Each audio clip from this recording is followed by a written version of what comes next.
Hey guys, Mark Ferrasci, Protect Dog Training. I'm in beautiful Oklahoma. It looks like I'm looking at the weather reports from back in California, and that Pineapple Express is going to slam San Francisco and over top of California. And as usual, about point conception, the weather changes and it starts to get less and less of a tail towards the bottom of that, towards the LA area, right? And that's just kind of the way it works. But you folks are in for some heavy flooding. So I feel for you. And then we're going to get it out here. It's going to sweep across the country again. Who knows what's going to happen in our direction, but I'll keep an eye on the weather reports. Doesn't look like it's going to be hitting here if it takes it high or low, because Oklahoma's kind of right above, in line with the outside edge of Texas there as it comes on one side Texas border, on the other side is Oklahoma. So it should be interesting. So I'm sitting here, I'm going crazy. Every now and then I'll do this, and I'm going crazy on going back through a lot of my online information that I've got, and all the people that I follow in the podcast, and all the people that I've got all kinds of Michael Ellis stuff, and I just go crazy every now and then. So I'm watching videos, and I run into Larry Krohn's, and he just did a recent one. He's talking about coming back from a seminar, and he doesn't hold anything back, you know. Oh, you limp dick motherfuckers. He's on a roll because he's being affected by the travel and all the seminars he's doing, and then running into the general public and the lack of knowledge that people have when they do certain things to their dogs. And he's frustrated, you know. But I think this is probably one of the best videos I've seen, podcasts I've seen of his, because for the most part, my knowledge base is as high, if not, I wouldn't say it's higher than Larry's, but we have a lot in common, right?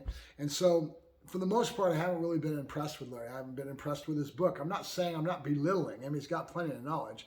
But from my perspective, I'm looking at it wanting to always learn and grow, and it's kind of like even with me. And so it's hard for me to be entertained by Larry's stuff. And he's got a huge following, don't get me wrong. I have hardly any following. I don't follow the algorithm, or whatever the hell the word is, for following the things that the systems want you to do, and the proper naming of things and the digital magic. And if I did, I'd probably be a lot more people following my videos, but hardly anybody even follows it. And it's getting worse all the time as they bring up their quality and digital magic, and they get all the bells and whistles, and YouTube loves them, right? The warm and fuzzy gets all over the place. They get more numbers and I get less, because I'm just the deadbeat at the bottom of the pile. I'm not going to end up changing things the way I do it. I'm going to keep doing my thing, and eventually maybe I'll get somebody to do some videos and do it right, you know. So back to Larry. Larry's last video, and I think he says dog training mistakes or something like that. It's just a recent one he just posted in the last day or so. I was very impressed by it, because he's just came back from a seminar, and he's giving examples of what he experienced there, and he's very emotional and talking exactly about what happened to him.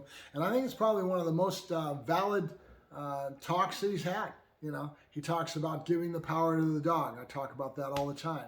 All the things that really make a difference. And one of the biggest things that I took away from this one podcast that he just did, go check it out. If you follow Larry at all, just type it in, and it's one of the most recent ones he just did. I think he posted it yesterday, and he posted another one on top of it just today. So in a nutshell, one of the biggest things that he talks about is how the people don't have the skill even to use the leash. And he's going, if you don't have the skill to even use the leash and have proper timing and have enough understanding of how you build in the communication baseboard, and you don't have a basic communication baseboard, you have no business slapping a friggin' e-collar on a dog. You just don't. And that's the biggest thing that I've tried to put forward, is that it's only an extension of a communication board. It's a signal, and if you use it properly, it's not a bigger stick. It's not punishment. Frying the dog is you're an idiot, you know? And we try to get this across to people, and then you get people wanting to ban a tool that's so quality in what it can do for you if you have the knowledge, right? If you have the knowledge base to be able to use the tool like an e-collar, stem collar is what I call it, it is a tremendous tool. It's an excellent tool. And banning the tool is not the answer as far as I'm concerned. So you can ban the tool all you want. You're not going to stop people like me using it. I'm going to still use the tool, you know. There's all kinds of laws that we end up going against. So you'd have to have a camera over the fence, or come follow me, or whatever. But you would never, it's just like Larry said, you would never see me frying a dog, right? I'm not going to use it as punishment. It's just not going to happen. I'm not going to use it, just as like Larry says, I'm not going to use it to teach the dog anything. We don't use it to teach. We use it to reaffirm what the dog already knows. right? And we give the power to the dog, and the first thing we do is we go through a whole system of getting the dog to understand that he has the power to turn off this low stimulation. It is what it is. So I agree with Larry. I'll make this fast and quick because I haven't done any of my Yack sessions for a while, but I'll be back towards the end of the month, and I've got several customers waiting for me to get back in town to take their dogs in. Rest assured, I am coming back to town. A couple of you were even worried that I was going to even come back. But I'm coming back. So as soon as I get done working with this dog and this customer, we'll be coming back into town, and we'll get back into things. Some of the subjects we can talk about is that I did do a breeding with Rox. For those of you that know Rox, she got imported in from France, Dutch Shepherd, and I bred her with a hot male Malinois that I got referred from my guy over in France that told me about this dog. And on paper, this dog is all that and then some. It's a very special dog. So that being the case, I'm looking forward to that breeding. Hopefully, God willing, in the River Don't Cross. It was done with an artificial insemination with a TCI, where they take a scope and they put it into the womb, and they actually put the egg the sperm right on top of the egg. The sperm doesn't even have to swim upriver. All right.